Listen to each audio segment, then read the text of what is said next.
Good afternoon, and thank you for joining the Pitt Alumni Association for today's Bold and Creative Networking during COVID-19 webinar.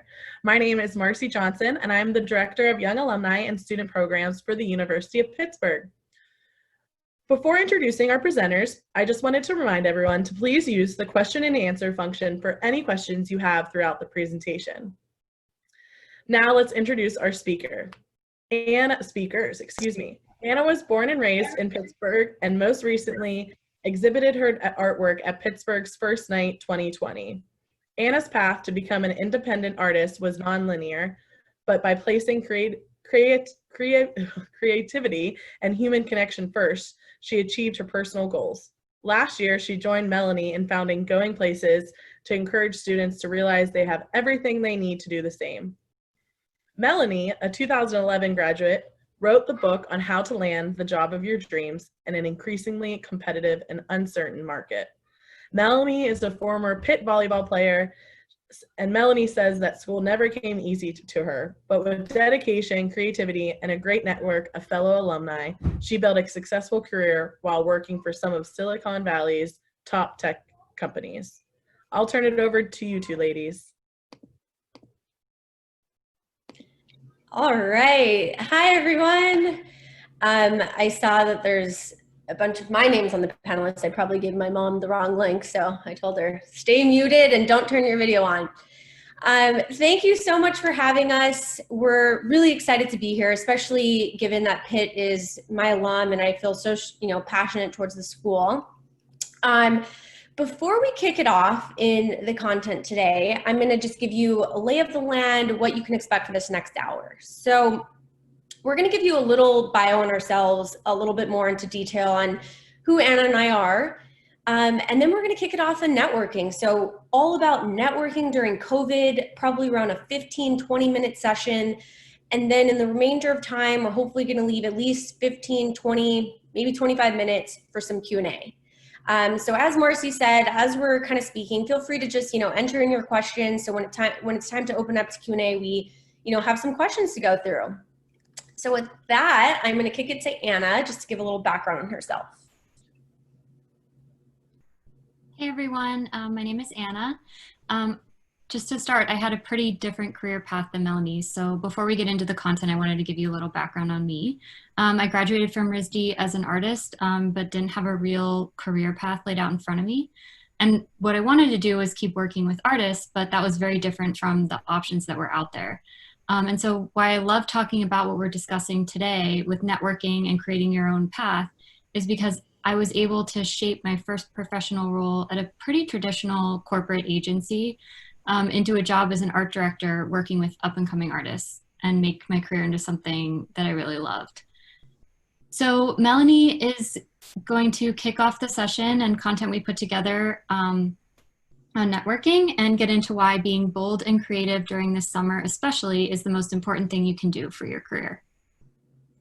Perfect. Thank you, Anna. So yeah, I figured I kind of wanted to just give you guys a little bit more into my story before we started, because a lot of, our content and what we teach and everything with Going Places has come from, Anna and I's past. So just looking here at this beautiful graphic that Anna designed, I was born and raised in Hawaii and found my way to the University of Pittsburgh through volleyball, really. Had never been to Pittsburgh, got there, incredible city. And, while I was at Pittsburgh, I was a double major, finance and marketing. I was playing volleyball, so it was so much time. But I still had, I've always had this like entrepreneurial spirit. While I was at Pitt, I founded this company called Book Zingo, which, I will still say was a good idea to this day, but, never made a penny, only lost money on that. But I love including that on my story because it really helped me to, even land some of the unpaid internships that I had, right? So, when you're playing a sport or you're busy in some way, it's always hard to fit in. I didn't have the time really that everyone did to have these internships. So I could talk about, my experiences and everything and landed these internships, which, were pretty varied. You probably would never even recollect the companies or know them, but I think what it helped me understand is, what am I more interested in and what am I not?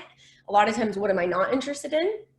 And so through that, I made my way through Pitt, graduated with my degree. I was right in graduation. I was like, oh my God, I'm going to be on top of this world. I'm going to move to New York City with all my friends and have this job that, everyone's going to want me. And I will tell you, it was a bit of a struggle because I flew back home. I graduated in December, so it was freezing in Pittsburgh. I'm like, okay, well, I'm going to move home to figure out what I'm doing. And I spent about 2 to 3 straight months applying for a million jobs. And it got to this point where, I felt like, okay, I learned so much at Pitt. Why am I not, getting my foot in the door? And there was just this one missing piece of like, somehow my resume is just not getting in front of a human because no one has gotten back to me in 3 months. And so I switched it up. As you can see here, I started using some bold techniques, and it was like, okay, so if no one's going to get back to me for months on end, I'm going to start trying to get in touch with humans at a company and figure out what is going on behind the curtain. So I started getting on calls, of course, using some of the techniques we'll talk about today. And in about a month's time, I had interviews at every single company that I wanted to work at. And it blew my mind. I ended up getting a job in New York City at an ad agency that I was super excited about. I flew down there. And while I was working, within my first year working at Undertone, the agency I was at, that entrepreneurial spirit crept up again. And I said, okay, I want to create a resource. I want to create something that other people who are struggling when they graduate can utilize. So I started Bold, Get Noticed, Get Hired. I wrote this book with a fellow Pitt alum and a Carnegie Mellon alum. And it really was just interviewing people all over the world on finding out their stories and, putting it together so we can inspire people on how to get their foot in the door. Everyone had different techniques and really cool tactics, and I wanted to share that with the world. So through that, it really helped me, I was writing this book, but I was also working in advertising. I've worked in advertising for the last 10 years now, and really just navigating my career alongside, my passion for helping people, with their careers. And so I've worked at Twitter. I then worked at a startup, which got acquired by Twitter. And then now I'm at Apple. And I know that was long-winded, but I think it's important because, no journey is linear. And sometimes it's easy to get caught up looking at people's resumes or their LinkedIn profiles and seeing these big names on there like, oh, wow, they must be so smart or have this really cool story. And ultimately, your journey is all a really cool story, and it helps you lead to those next amazing opportunities. And what brings me here today is Anna and I have started a company called Going Places. And in a couple weeks, we're actually going to be launching a full-fledged course that takes you through everything from what do I even want to do all the way through to salary negotiation. But today we're going to be focused in on the networking aspect. So we're going to focus in on the tools and the messaging and really, how do you network during COVID? So before we get into that actual part of the content, I want to level set with you guys real quick. So it is not easy, and I'm sure most of you are from the class of 2020. These are unprecedented times. You guys are going through something no one's gone through before. It's scary. And I think part of today is bringing more light and more positivity to the situation. And I don't want to discount any of you for what you're going through, but I want to say, hey, we can find some positives here, and we can hopefully make your situation a little bit better, and hopefully investing in your future and making this pay off for you. So part of that, companies are hiring. It's very, very competitive, and you're going to have to be more creative and out of the box than ever before. It's going to take hustle. It's going to take hard work. But in our opinion, that's the only way. And really using these techniques is going to get you, to where you want to be. And kind of 4 rules of thumb that we have at Going Places are: applying is nothing, referrals are everything. So kind of switching the mindset here. You can get an internal referral at a company you want to work at without knowing a single person. And you can create the path of your dream job by networking the right way. But get ready to get rejected. And you are going to have so many closed doors. not just in your job search, but in life and dating and anything.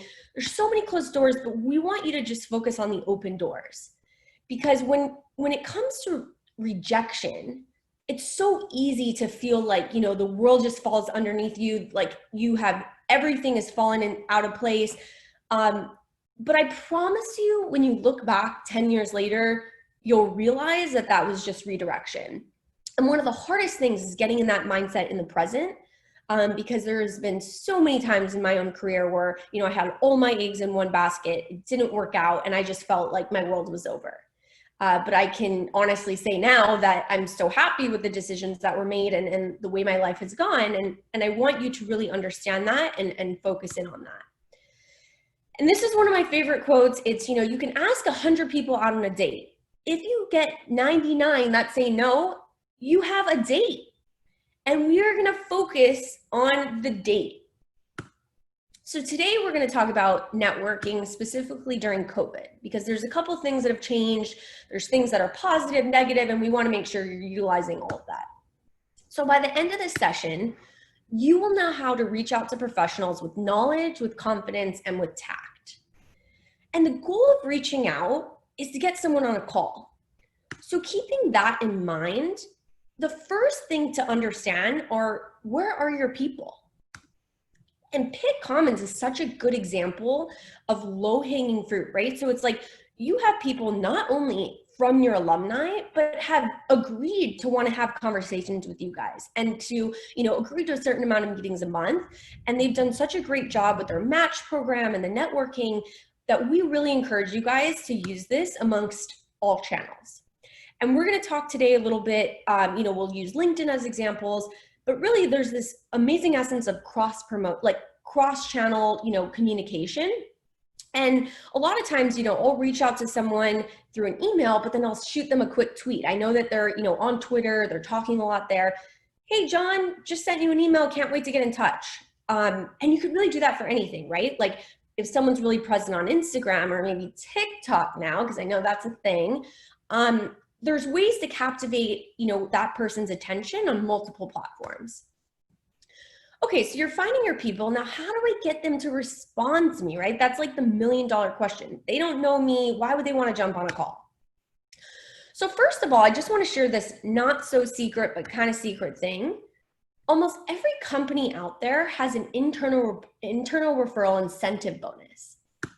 So employees are incentivized to talk to you. That means if I'm working at a company and I refer someone to a job at my company, I can make anywhere from $3,000 to $20,000. So there's this incentive, right? Like I'm not going to do it just to anyone, but if you go about it in the right way, you're going to make me want to refer you to my company. So here are 8 rules to reaching out and getting someone to respond. So number 1, leveraging your alumni network or finding common ground. It's so important. And like I said, you know, with Pitt Commons, it's such a great resource to, you know, have all your alumni there. When I had graduated from Pitt, I would send LinkedIn messages and just say, hail to Pitt, to anyone that was an alumni.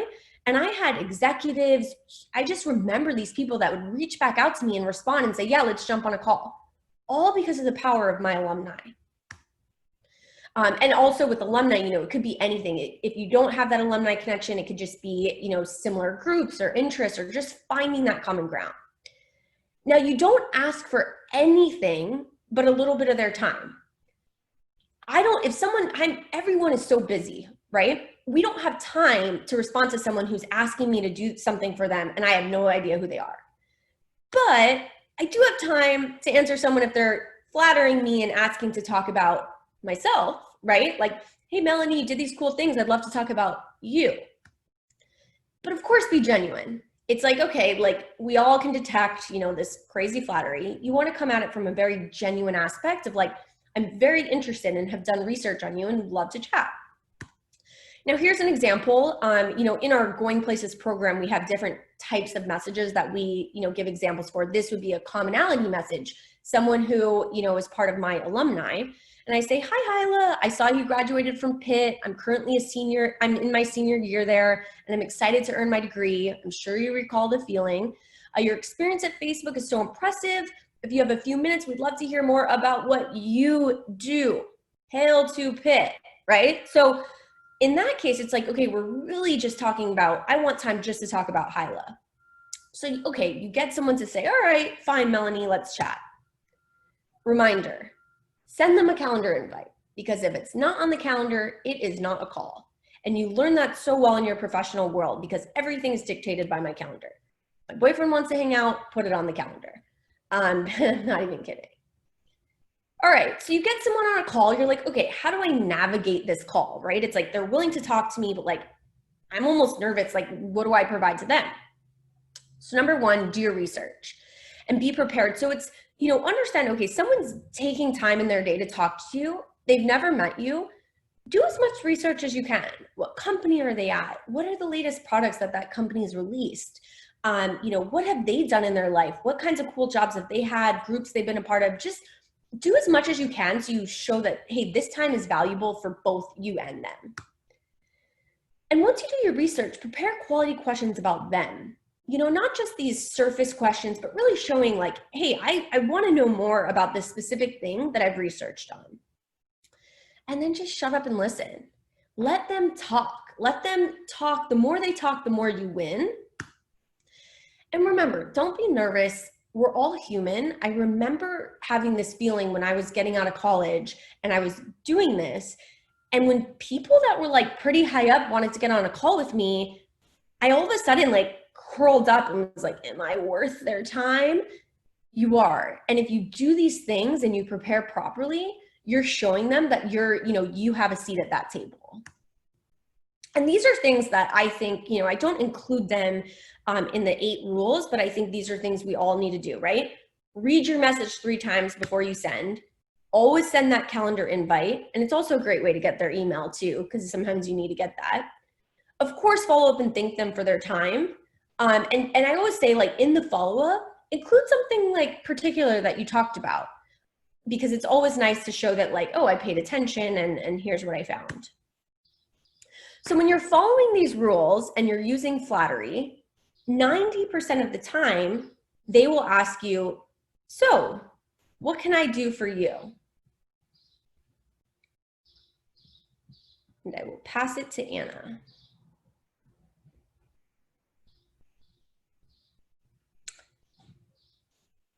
Anna, you might be muted.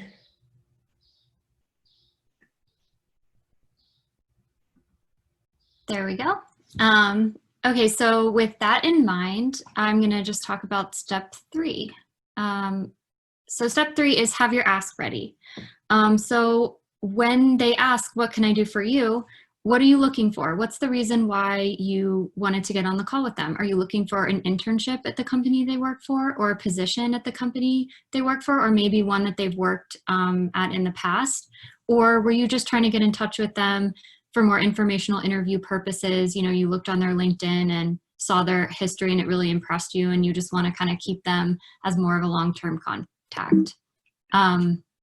Having this ask ready is going to make you look more professional and just be ready for when it comes, because if you follow those rules that Melanie just laid out, it will happen most of the time and you'll be ready for it. So in conclusion, step 1, find your people. Like Melanie said, communicating on multiple platforms is not only totally doable, it's acceptable, and sometimes it even helps get a response more so than just hitting them up on maybe just email or just on Instagram or something like that. Step 2, lead your communication always with flattery. And step 3, have your ask ready before you hop on the phone with them, so you're going into the call in the right mindset. And a thing that Melanie and I like to do is just include a couple examples of this working, just to prove to you, you know, it's a little bit hard to think about this working for somebody who's, you know, just reaching out of college, but this does work. So and it works all the way up to the highest level. So I'm going to walk you through a couple of examples. Someone who we work with, Justin, during his summer in between junior and senior year, wanted to work at get an internship for the Golden State Warriors. So he did what we teach and hopped on LinkedIn and sent the CRO a direct message. And I won't get into reading the whole message just for the purposes of walking through here, but I just wanted to point out him having a nice greeting and then leading with flattery and recognition of his accomplishments. He says, hey, let's talk about you. And then gave a statement on why he was reaching out. I'd love more insight into your career path and learn more about you. And within a day, he got a response back, hey, thank you so much for reaching out. I'd be happy to chat, gives him a couple days and times that he's available, and then gives him his personal email to continue the conversation. So in this way, it was a really big success.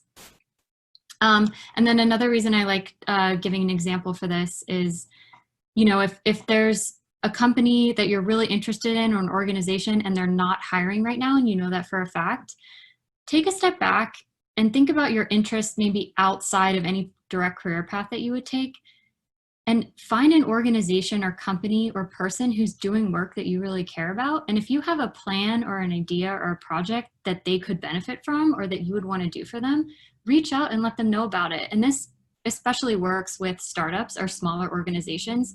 They're always needing help, the less people that are at the company, and they may not necessarily post something or have time to post something asking for that help. So if you're the proactive person reaching out and saying, hey, I can offer a hand, especially this summer, that might actually really work for you.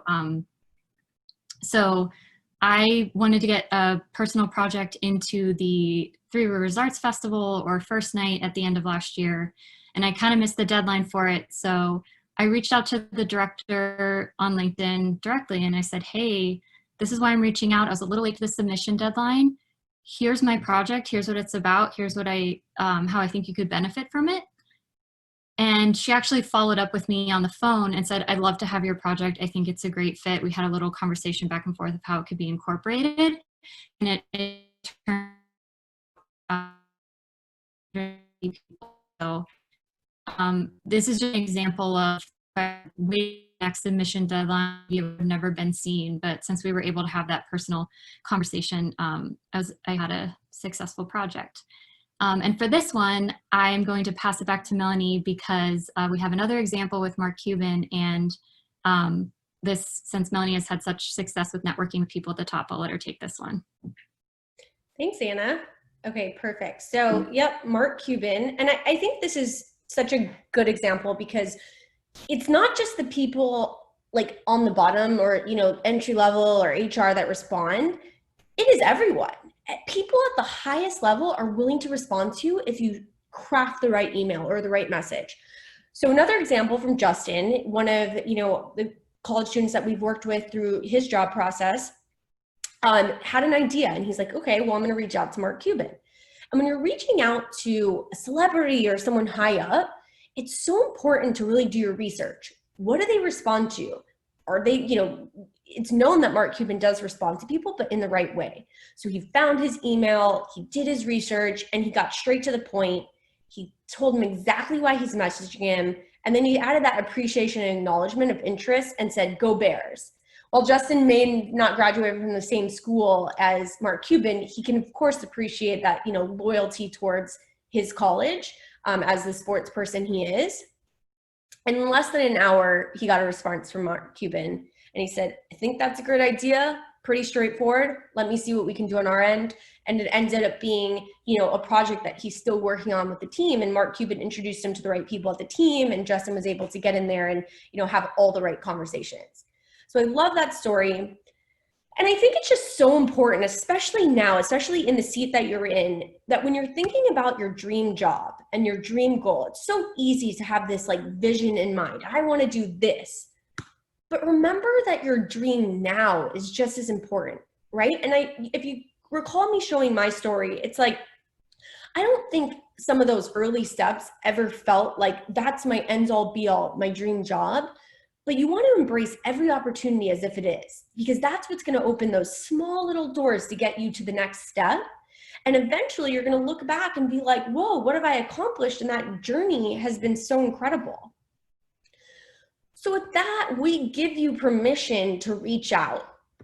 Feel like you have that cape on, and if you've already decided, okay, I'm going to embrace rejection, I'm not going to let that bother me, you've literally eliminated the worst case scenario of anything in your way. So you should feel very empowered to go out there and just message whoever you want. And so we're going to jump into some Q&A. Before we kind of dive into that, and I stop sharing my screen, I wanted to give you our info because we may not have time for every question. So you're of course allowed to just, send me an email personally. Here's our website. Also talking about different channels, if you follow us on Instagram or Twitter, we're pretty quick to respond in those channels, maybe sometimes even faster than email. So always feel free to DM us or send us a message. We're super open and excited to, talk through anything that you guys are interested in. And so I will stop sharing my screen so we can kick it into Q&A. Great, thank you so much. Let's see the first question here. I'm sorry, I had to pull up. Okay. So how would you recommend continuing to make the types of connections and networking on one would at conferences without the opportunity to do so in person?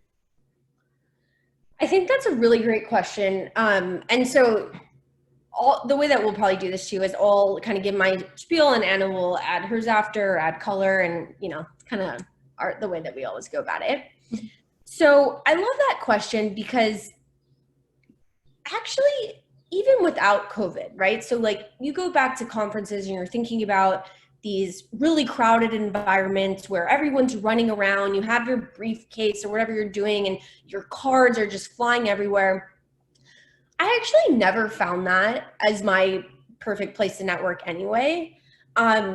I always actually had a tactic that I still think is applicable to right now, which is it's hard to make a memorable, you meet someone at a conference, you make this memorable impression, and of course they're going to remember you forever. It's just not going to happen usually. So what I did at conferences, and this is something that can easily be applied anywhere, is like I would take people's cards and then I would kind of like write a note of like who I wanted to connect with, right? And then I'd go home and I would craft up individual, really specific emails to those people. And even if it wasn't, maybe it was a session that I had listened to them in or something like that. And I would say, hey, love this session, blah, blah. I got way more responses doing that than ever just meeting someone and getting their card and sending my resume, right? So I think now that we're in COVID and it's just not the shelter in place, we're not really at conferences or environments of like a career fair or anything like that. I think you have this opportunity to catch people in a slightly different atmosphere. So it's like, I'm at home, you have people at home, whether they're watching their kids, they have a spouse or a partner that's just way too close to, they're all looking for an excuse to get on a call, right? So if you're able to do a similar thing that you would do maybe at a conference in the same research mentality and getting in touch with people, you can do that through COVID and through your shelter in place, whether it's finding people on the right platform and crafting them a note that they'll want to respond to and maybe get on a call, finding different channels. I just think that it's in some ways you have this opportunity where people are spending more time at home. The last thing I'll say to this is that if you get on a call and let's say you ask for a Zoom call, you're not only just getting on a call with them, you're having this like personal dialogue in their living room with them. And that's so valuable. When do you ever get to do that with someone? Usually it's just like a 5-minute call, right? So I think there's these benefits of people being at home and you just have to kind of tackle it from the right channel. And I'll throw it to Anna to add her color as well. Yeah, and the only thing I would add to that is I completely agree that now especially, I think technology is a really big hurdle usually. And so a call really is the only way you're going to talk to people virtually. But now that everyone is kind of on Zoom and they know how to do it, you do get that intimate interaction.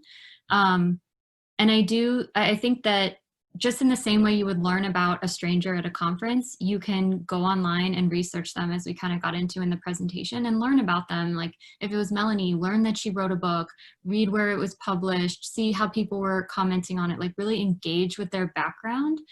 because their background are the things that they care about. And so in the same way you'd be getting to know them in person, you can get to know them virtually and then send them that message and say, hey, I can relate to X, Y, and Z about your background, and I'd love to talk to you more about it. So with that, I think we have a couple questions that popped up as we were answering that one.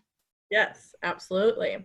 So the first question is, how can we stay connected with the people we are networking with? So even if they are not very active on LinkedIn, as they might be a little bit busy during these times. Yeah, so I actually love that question. I think this is so important, right? Because it's like, if you're going to get active on networking right now, a lot of what you're going to be doing is probably not going to pay off in the next week, the next month, maybe, right? So maybe a lot of these companies aren't hiring, whatever you want that networking experience to be, there's kind of like this longer term investment. So maybe in 4 months, someone that you had connected with tomorrow could eventually help you get your foot in the door at a company, right? So there's just like this interesting dynamic of, we're doing all this upfront work, but we need to keep that connection and keep that relationship going. So when, not to use the person, but so when you want to like leverage your connections later, you can. So I think part of what Anna and I have done, even just in the program that we're launching, is we create a spreadsheet, and it's really our valuable connections, people you've jumped on a call with.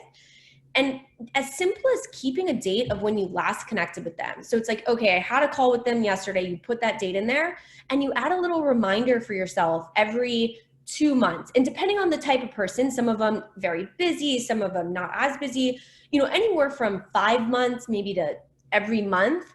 And I check in a way where, depending on the platform that you've kind of, connected with the person, checking in a way that adds value. So like, the way I'd always do it is I would send an email going like, hey, John, like, I just saw this product release from your company. So cool. Have you thought about XYZ? So like showing that like, one, I'm paying attention to what he's doing. I have a question that has sparked my interest. And I'm curious on John's, response to that. And so whether it's asking them a question or sending them a cool article, like, hey, thought about you, like, this is such a cool article. You want to keep in touch with someone in a way where you're adding value to their life, and not kind of being like this annoyance of like, hi, like me again. So I think that's important, and doing it in a very tactful way. So like if Mark Cuban is the person you connected with, you're probably not going to want to reach out to him every month, but every 6 months, like, hey, I saw this. Have you thought about this? Like asking something very thoughtful could be a great way to kind of, keep that relationship alive.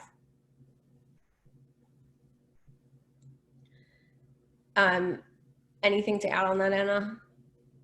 No, I would just say from the receiving end of some messages over my time at the first job that I had, even if someone doesn't respond to you the first time you reach out or the second time, people who message me would always be in the back of my head, and things come up all the time at companies, especially if it's a little bit smaller. And if there's a position opening or an opportunity where we need a contractor or freelancer for any project, it's like, you want to be that person that the employer thinks of first. So even by reaching out, even if you don't get the response, by reaching out, you're saying, hey, I'm here, hey, I'm here. And then if an opportunity comes up, they're going to go, oh yeah, this person has been emailing me for the last 3 to 6 months. Let me reach out and see if they'd be interested in that, because it's easy. It makes their job easier. And you're kind of like setting yourself up for that opportunity, as Mel said. So that's all I have to add for that one. Great. There's a follow-up question. I think there's a couple that kind of relate to this. So how do you directly ask for a position at someone's company without sounding pushy or rude? And can you talk more about how to kind of not be too forward if you're asking for a job? Yeah, love that. I think it's kind of this balance, right? And it also depends. Some people that you're reaching out with, you actually might not be reaching out for a job right away, right? So that going back to what Anna said in the presentation about your ask, it's so important. So let's say I wanted to work at Facebook in the marketing department, and I get John, sorry, I use John a lot, but just such an easy name. I get John to respond to me, and he's on the finance team. It's okay that he's not on the marketing team. I can kind of get on a call with John and ask him some questions. One, like, very curious on the culture there. It's a great way to understand like the company dynamic as well. Research John's, background and ask a couple questions. And then maybe my ask for John is, hey, if I crafted up an introduction, would you be willing to introduce me to someone on the marketing team so I can ask a couple questions? So one, I think it's important. It's not always going to be about asking for a job. Now, if it is about asking for a job or wanting to get a referral, I think coming in and really kind of show, you don't need to ask right away, but it's saying like, hey, I'm Melanie, I'm a senior at Pitt, like hail to Pitt, same alumni. I'm graduating in the fall. I'm so interested in your company and I came across your profile. Love to hear more about what you're doing, how you got there. Just by me saying I'm graduating and I'm so interested in your company should already put the light bulb on the person that like, hey, this is definitely a potential candidate. And you're opening that dialogue up to being like, yeah, like I'm very interested in this specific role. Any chance you could either introduce me to someone on the team or maybe refer me? Like, I'm telling you, if you go in that call and you ask good questions and you get them to talk about themselves, they will ask you, what can I do for you? And at that point, you can say, well, yeah, I saw this opening. And always keep in mind, you never ask them to do anything. So even if you want them to refer you, you say, yeah, I saw this opening. I'm happy to send you everything. And in everything, you send them a paragraph about yourself in third person because you assume they're going to have to upload that to their company portal, right? So you don't make them lift a finger and make it so easy for them. And I think like as you kind of do this, you'll realize after a couple calls how it organically moves and how easy it is to not feel like you're asking them for anything. And if they don't ask you, what can I do for you? You don't have to ask, I always just say, okay, thank you so much for your time. In the follow-up, sometimes I'll craft an introduction of myself and I'll say, hey, John, it was so great speaking to you. Like, thank you so much. I really love that we talk about XYZ. I'm curious, I'd love to speak with someone on the marketing team to hear more about their experiences. Any chance you could forward off this introduction below to someone on that team, right? So you're making the ask so easy that all they have to do is press one button. So yeah, that's what I'll say on that one. And I'll let Anna add any bit to that as well. Yeah, I would just say, I think in this situation, a lot of people will go online and they'll look up a job and they'll get really emotionally attached. Like, yes, that's exactly what I want to do. And there's an open position, there's an opportunity. Like, how do I get it? And if you shift a little bit into, okay, let me see who works there. And as much as you possibly can, try to ask yourself, like, this is just as much about me liking them as it is about them liking me. And if you shift into that, mindset early on, and this may take like a few times of reaching out and, like Melanie said, learning the flow, kind of how things go, you'll be in a lot better position to, like she said, make it about them, ask questions about them, and then that question about a job or a potential position can feel a little more organic. But if you take the mindset of, okay, I need to go and talk to these people and find out, is this going to be a good fit for me based on what I want as well? Instead of reacting from the position of, oh, there's this job and I really want it. And like, how do I not come off as desperate? And so if you go in with that empowering place of, this is an equal playing field and this is an info finding session, I think your conversations and your effort toward getting that role eventually will feel a lot more balanced and natural, and they'll feel that from you too. And that just really helped me when I was first reaching out. And like Mel said, it may take a lot more than you think. If you're going after a company, if you're going after a few people that work for a company where there's an open role and it doesn't work out, keep going. Persistence will set you apart, and you'll find your groove, and it will land you an interview eventually. Great, thank you. So the next question is, does it help to make connections outside of your desired industry?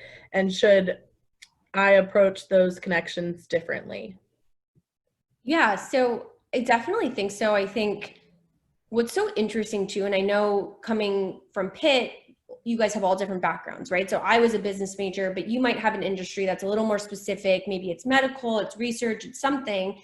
And so sometimes I say things that don't always apply directly to your industry. But in my opinion, one, as we graduate, it doesn't always mean that whatever our industry is, we're going to be sticking in that industry, right? So like I graduated as a finance and marketing major, not knowing a thing about either. And I was like, ooh, this world seems so cool. It's going to be like Mad Men. And it's like, I was so lost when I got to my first job of understanding what this world was.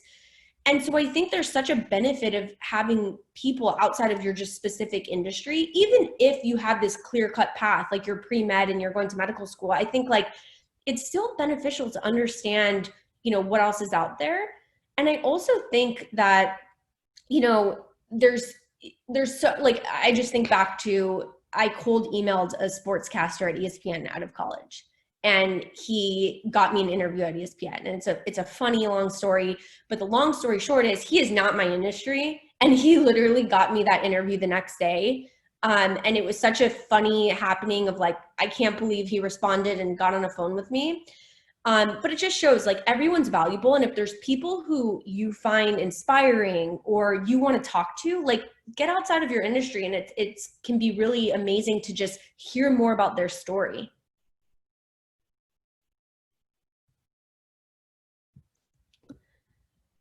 Great, thank you. Is it better to focus on a few long-term connections or grow a large network?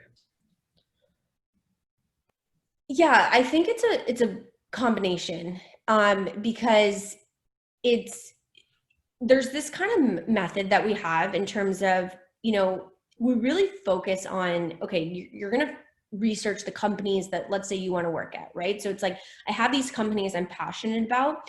Sometimes it's about crafting up a lot of messages to a lot of people at that company to see if someone's going to be willing to get on a call with you. And at that point, it's like, okay, you're sending a widespread message, you're sending a lot of messages, you're getting on calls. But there's certain people through your networking process, through maybe your experience at school as well, that are just worth keeping in touch with for a very long time, whether it's a lifetime relationship with them, of having like a mentor, or just, you know, having that go with you throughout your entire career. So I think it's good to recognize, we call it kind of like our little black book of like our valuable connections. And those are people you're like, okay, like I got in touch with a sportscaster, I'm going to make him like a lifelong friend because that's a really cool friend. But then there's like people that might get on a call with you and refer you to the job, and like, you know, you could keep in touch with them for a long time, or maybe it just, you know, was that thing and then you start working there. So I definitely think it's a combination. You don't have physically enough time to probably keep in touch with everyone in the capacity that you want. So really making sure you pick out those people that are valuable to you and you find inspiring and want in your life.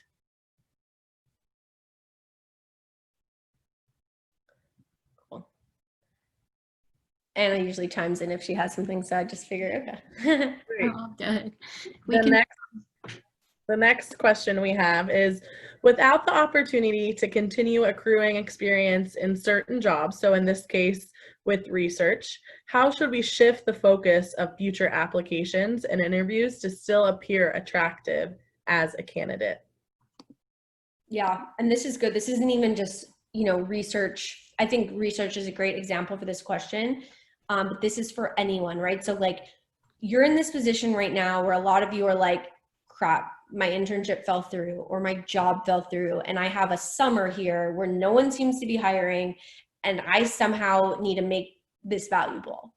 And I think it's these months, and Anna kind of spoke to this a little bit when she was talking of like, okay, companies aren't hiring. What are you passionate about? How can you add value to some, like even a startups don't even know when they need to be hiring half the time. So even if you found a startup that you are super passionate about and you're like, hey, CEO, I want to do this for you, I really think you can add value, they'd probably be like, yeah, come on, let's do it. Maybe they can pay you, maybe they can't. I think the focus is, how do you continue bettering yourself during a time like this? You know, those things, maybe it's, you know, let's just use advertising, for example. Let's say you're a marketing major and you're like, no internship, no job. There's courses out there like Facebook ads platform manager. That's like a very valuable skill. You could take it on Udemy or some course website that offers it. Learn a skill, learn something that you can throw on your resume that shows that you bettered yourself during a time that was not ideal.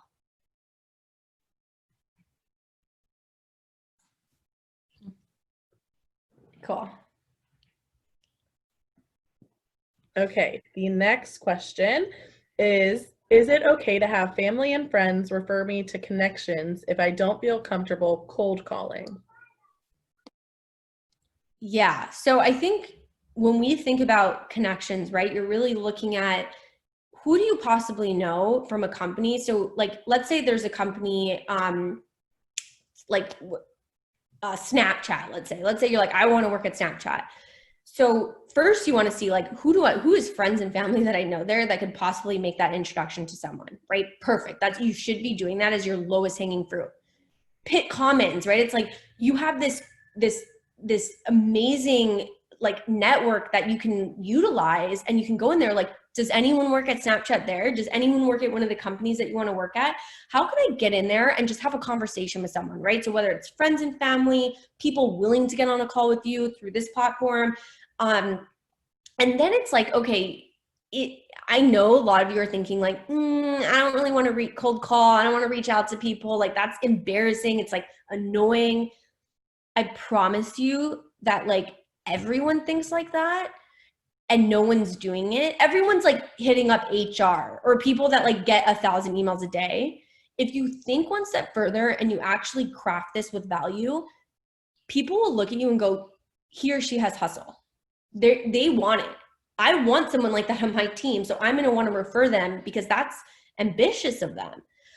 So try to get out of that comfort zone too, of just being like, it doesn't feel comfortable, because it never felt comfortable until I was like, oh wait, yeah, this is what we have to do. And that's actually why I wrote my book, because it was like all these people I had interviewed all over the world did these crazy things to put themselves out there. And if you were to hear any of those stories in the moment, you would have gone, like, I don't want to, that's so embarrassing. All these people are successful now, and no one does that to them. So it's just so important to like try to get out of your comfort zone and just feel okay doing those things.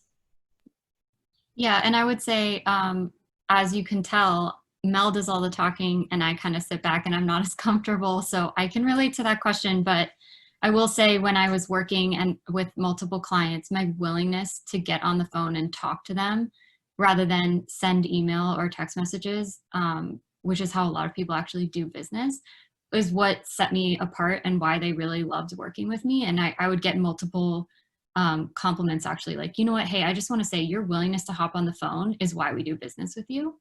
And I think that it's becoming it's becoming less popular, people's willingness to get on the phone, especially with all these messaging apps and ways to be in touch. And so it becomes that much more valuable. I know that makes it even more comfortable since people aren't more uncomfortable since people aren't used to doing it. But again, practice makes you more comfortable. And if you just get out of your comfort zone a little bit, it will like make you at the top of the pile more than you can ever comprehend at this point. I think, like Melanie said, no one is doing it. And so if that's what you have to do to get yourself noticed, that's a very easy thing to overcome. Great, thank you. I think we have a few more here. The next one is, what are the best ways to continue networking and reaching out to people in burden industries like the healthcare one during the pandemic and its aftermath? Yeah, so I think this is something to think about in general. And it's like, during a time like this, we don't know what anyone's going through, right? So it's no matter what, when you're reaching out to someone, I think to have that sense of, hey, like, thank you so much for jumping on a call. Like, I hope everything's going well. Like, I hope you and your family are healthy. I think it's a really good way to approach it, because we don't know what people are going through. I think when it comes to industries, healthcare, or even companies that have been furloughed or laid off people, there's so many things that are going on with these companies right now. I think understanding kind of where we're at in the time frame. So like, if it's a company that's just like completely like overpowered right now, either they're overworked and they're doing so many things, like it is a lot about timing, right? So maybe it's like understanding the companies that have a little more time. Maybe they're doing really well and prospering right now, and this is a good time to like have that message. But at the same time, it's like, if you're going to reach out to someone who you're not really sure of their situation, really frame it up in a way of like, you are absolutely not asking for anything. You're just super impressed with them. And it's like, hey, like, so impressed by your background. I'm sure you're going through a million things, like totally understand, you know, if you don't have the time to chat, but if you find 5 or 10 minutes, I would love to just ask you a few questions about yourself and like how you got to where you are. I think if someone doesn't answer that, maybe after 1 or 2 follow-ups, it's like, okay, like take that as a note. But it's, you know, maybe in a couple months, that's someone you have in your list of like, this is a company that is now doing better and I can feel comfortable reaching out to them. Great, thank you. And we have 3 more. So the next one is when reaching out to someone who isn't in your desired field, but works at a company that you're interested in, how do you ask for their time without seeming fake? And I'm gonna actually loop 2 of them because they kind of go in hand one with another. So the other one is, if we're waiting on graduate school programs to let us know their admission status, what's an appropriate way and timeline of reaching out to an academic group or future employees if we do not start school this coming year and need a job? I would love to use this waiting period to establish connections instead of scrambling to reach out last minute. Yeah, so I think when it comes to, especially that first one around reaching out to someone who isn't in your desired field, I think it's trying to find, so like, let's say I'm reaching out to John who works in finance, right? And I'm in marketing and it's really just nothing I would want to be doing or whatever it is. But there's a way for John that he could possibly connect me maybe to someone that would make more sense and get me closer to that hiring manager or something. I would probably look at it of like, what about John to me is very interesting and what do I want to ask him about? Because even if he's not in my field, I still love hearing about like people's journeys and how they got to where they are, and people love talking about that. So if you can ask a question that will get them just telling you a little bit more about their process and like how they got there, that would be great. And then, you know, maybe asking some more common questions of like, what's it like to work at Facebook? You know, what's the culture like? Like how is leadership transparent? You know, asking questions that could be applicable to not just his role, but maybe outwards of multiple like parts of the company. And then with the admissions question, I'm just reading through it. So if we do not start school this coming, yeah, I think, I don't know, Anna, do you want to take that one, or I'm trying to think of a good. No, I think this hits on a little bit of what the section I was going over in the presentation, where if you've applied to something and you're waiting for a company to resume hiring again, taking the time to just list out, okay, even if it's not a viable career path that you thought about before, what are your interests? What are your personal interests even? And then doing extensive research online, regardless of whether the companies are hiring right now, what companies or organizations or people are doing work that you really, really care about. And if your sole purpose is to just make connections that may pay off later, or if you're filling the time waiting for to hear back from something, that is actually a really advantageous position to be in, because you're not necessarily going to be asking for a job. You're just going to say, hey, I love the work that your company does, or I love the work that you do. Here's what I have to offer. Here's what I'm interested in. Or could I possibly volunteer my time for you X number of hours a week just to learn more about you? Like, everybody needs help. And especially if you're coming from a position of, hey, I don't need a salaried position at this point. I just want to offer my time and this is a learning experience for me. That's great. I mean, people always need help, and just say, hey, I can help you with a newsletter. I can help you with social outreach. I can help you think about the advantageous position you are of someone who just came out of college, who's relevant with the latest technology, and who can bring that to maybe an organization that isn't up to date with the latest technology or has no idea what they're doing on their social. And you see that in their online presence and you go, hey, here's how I can improve your image online. Here's how I can improve your message. This is my background and this is what I have to offer. I think that is actually a really great spot to be in for this summer. Great. There is a question that said, could you show again the example message that Melanie wrote to the Pitt alumnus? We will be sharing this recording to everyone that has registered, and that will obviously be a part of it. So we will include that in the follow-up email. But the last question before signing off is they were wondering about Going Places. Is it a free platform? He would like to learn more about it. Yeah, so and I know too, if like you had questions and you didn't get to ask it to, feel free to just shoot us an email or find us on LinkedIn, Instagram, whatever. With Going Places, we'll be launching a program. The goal, I mean, hopefully maybe we can work with Pitt and give everyone access, but it will be available on a platform called Teachable. And so we'll give you guys announcements when it's live. Maybe there's some partnership we could do. But hit us up, it's like we understand where everyone's at this point. And so, we'd love to hear from you. We're planning to launch it in probably a couple of weeks. It's not even available yet. But yeah, and then someone I just saw asked, where can I find the Bold book? It's called Bold, Get Noticed, Get Hired. If you shoot me an email, I will send you a PDF of it. You don't have to buy it. So yeah, feel free to email me and I'm happy to send you those resources. And we can certainly talk about that as well, about getting a couple of your books too, Melanie. So again, thank you to Melanie and Anna, and thank you for joining us today. We hope to see you for our June 2nd webinar, which is on Tuesday next week at 1 p.m. or at 12:30, I'm sorry, Building and Leveraging Your Network. Until then, stay safe, stay healthy, and hail to Pitt. Bye, everyone. Bye, guys.